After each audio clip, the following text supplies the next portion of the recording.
Beep, beep, beep, beep, beep, beep, beep, beep, beep. Morning, peeps. How are we doing? It's not morning. Somebody said to me the other day, forget about saying welcome to the court of the Jester. Just say morning, peeps, because it's always morning somewhere in the world. You know, there's some truth in that, and I'm driving myself crazy not doing it. So perhaps I'll just stick with morning. Anyway, it isn't morning here, but the weather's glorious. I can feel the summer barreling down the street towards me, which is lovely. Hello, everybody. I hope you are extremely well. And all is going good with you. Met some new warrior teachers, the Canadians and the Americans. Tremendous session at 1 a.m. in the morning, which was fantastic. So we're now starting to advertise for the August intake. There isn't one in July, but for the August intake, which is going to be 2 time frames. So I'll post information about that later. Anyway, buy me a coffee if you can. Give me a super thanks. Anything you can do to help me keep going be fantastic. What have I got for you today? Well, this is more than worrying, I think. Okay, but then, you know, it's for you to decide on what I bring to you to discuss and think about today. So what we've got first is, I don't know whether anybody saw it fully, but Sunak had a meeting with Biden, right? Now, Biden, there's something wrong with that bloke, isn't there? He's the one that stood up and said, and made me laugh. And I keep the video just so I can watch it occasionally because it's so funny. And he said to the camera, stood in front of the White House, America can be summed up in one word. And then went, foot. And I thank him for that eternally. It's worth having him in just to get that. On the other issues, he's an idiot. Now, I understand that when he was with Sunak last night, he went on some bizarre trans rant. We must protect the LGBTQI hands, knees, and bumps of daisy people. Blah, blah, blah, and went on a rant, and Sunak must have been sat there going, okay, it's Nuttery Farm solution time. Because you look like an idiot. Now, you think to yourself, what's that about? Why has that suddenly happened? Why would Biden do that with Sunak there and them both on the world stage? Why? It's a really strange segue, isn't it? It's a really strange segue. And then I noticed today that Trudeau, Justin Trudeau, you know, has also been at it. And he's posted as well something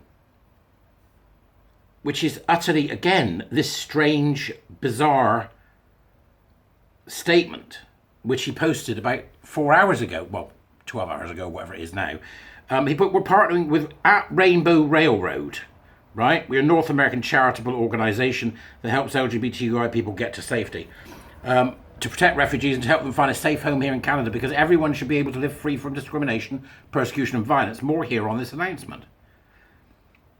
I mean, it's a ridiculous statement to make anyway. If he's talking about gay people, it wouldn't be a ridiculous statement. But there's nobody's being persecuted for being intersex. Or DSD, as it should be called, DSD and VSD. Nobody's being persecuted for being queer, because there is no such thing. Right? And in fact, trans people are one of the safest demographics in the world. And if you go to the worst country for being gay, they love the trans, because of course they trans the gay away with impunity paid for by the state in Iran. It's the strangest situation. So we've got the leader of the free world, doddery old, you know, bumfuzzled Biden, rabbiting on about the whole thing in front of Sunak in some attempt, I think, to make Sunak nod along sagely as if Biden's right. And we're going to... There's something about this that's badly wrong. Badly wrong.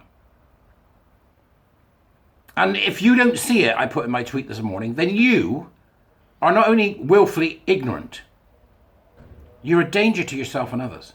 Your placid nature, your inability to ask the questions, to go, what?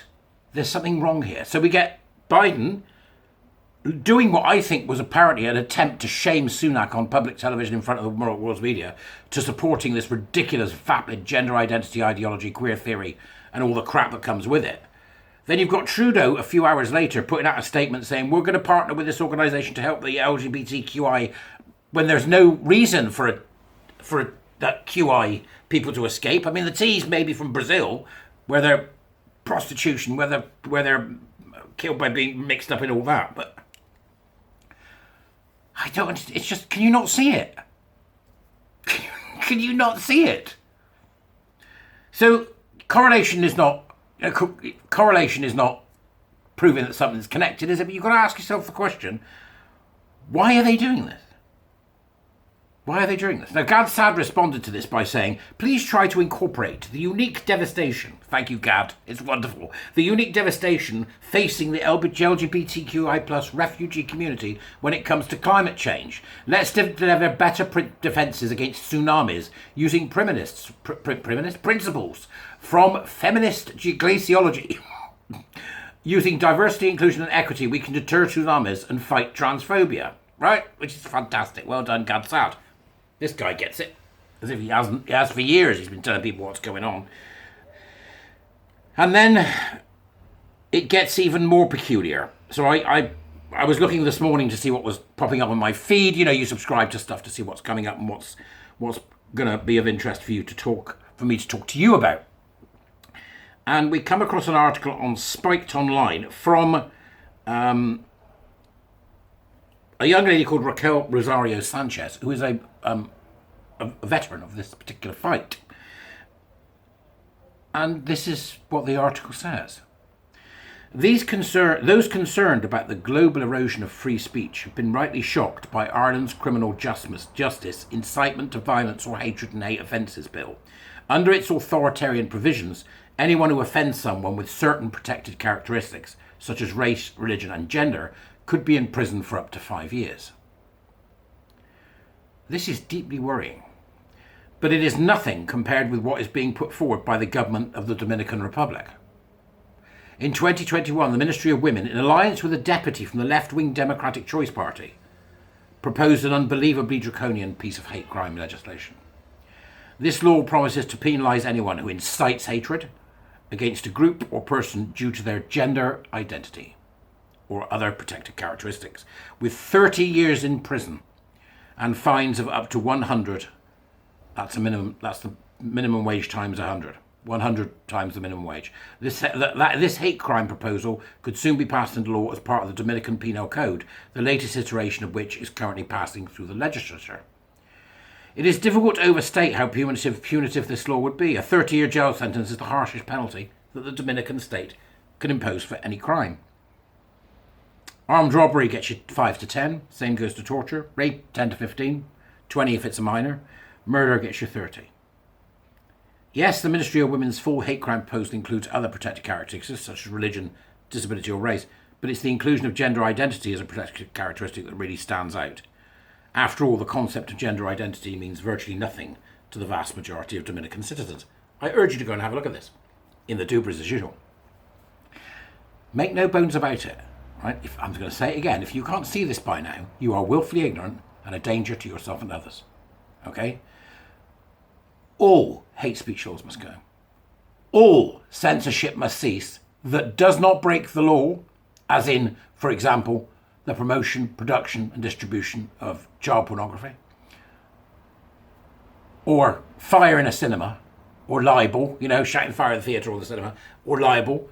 All of it's got to go. You have to stop. But we've got other stuff coming through in Britain about this. The online safety bill is an abomination. Right? It's an abomination. And to see certain people calling for it who I know, or certain people I've seen in this fight calling for this, you are absolutely living in cloud cuckoo land if you don't think this is a thin end of a very nasty wedge. It is not for governments to tell adults what they can see and what they can read. And you always, always fight back when they scream, we're doing it in the name of the children. Now, that's strange, because when we say we need to stop gender identity, ideology, queer theory and all that, we're doing it in the name of the children. We are doing it in the name of the children. And we're doing it in the name of the children because it's physically harming them. They're being put on the road to bloody awful operations. That's what needs looking at. We're not saying to everybody, you can't know about this, you can't do this, you can't say that. And we seem to forget that hate's a natural emotion. Hate's a natural emotion. It's how we socially regulate ourselves as groups. Somebody's a bastard, cut them off. Right? Hate is a perfectly valid emotion. I don't know why they think it needs managing. Why don't they manage love instead? Oh, now there's a thing, see? You don't think they want to do that? You're living in... They do.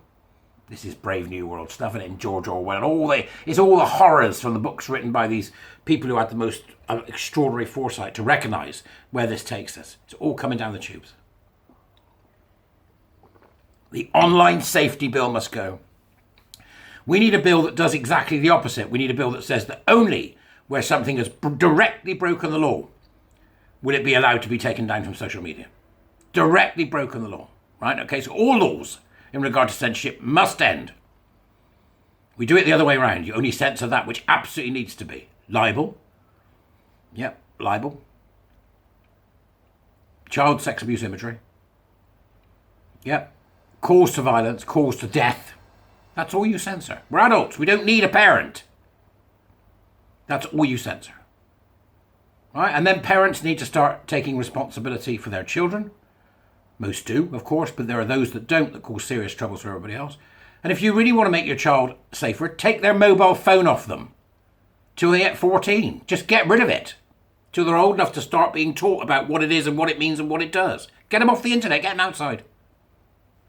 No, you can't have that. It's easy to say.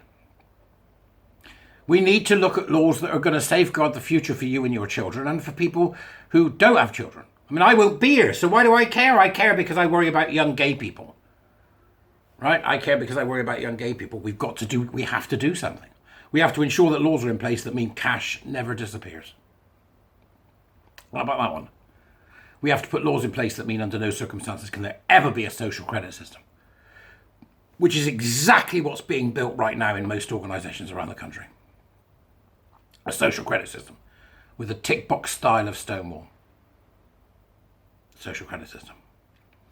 And if you really want to get silly, and how stupid and how nitpicky I'll get about this, we need to pass a law that means the physical medium that contains, for example, a film or a game. We must make it so that never disappears either, because otherwise these people will start telling you what to watch. They've been censoring the French Connection, have you seen? Unbelievable. Unbelievable. Make no bones about it.